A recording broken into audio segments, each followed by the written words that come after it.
तेरी खैर हो गई। ये भाई भाई तुसी पहुंचना हाँ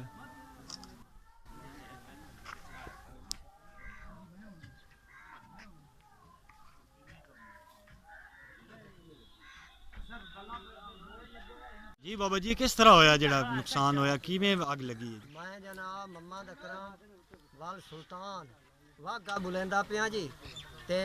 तार नू अग लग गई है बोर्ड अंदर आ जेड़ा मकान है माल बद होया सारा ते ओ जनाब सारे पारू ही साड़ के विचे मर गए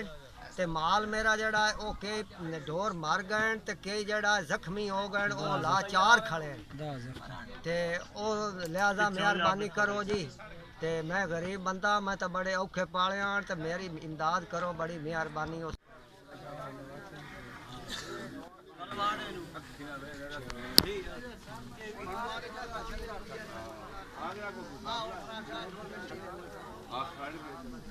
चार हलाक दा जख्मी अपने उत्ते आग नू बुझा के फिर जानवरां दे रस्ते ए जे मैं रोड पे जाता रहा रस्ते वडेंदा रह गया मैनू आग लगन लगे बहुत बाहर निकला तो रोड से भाग बड़ी बढ़िया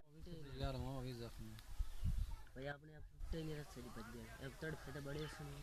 आगे यार नु जहरी गल है जे जाने पे की होया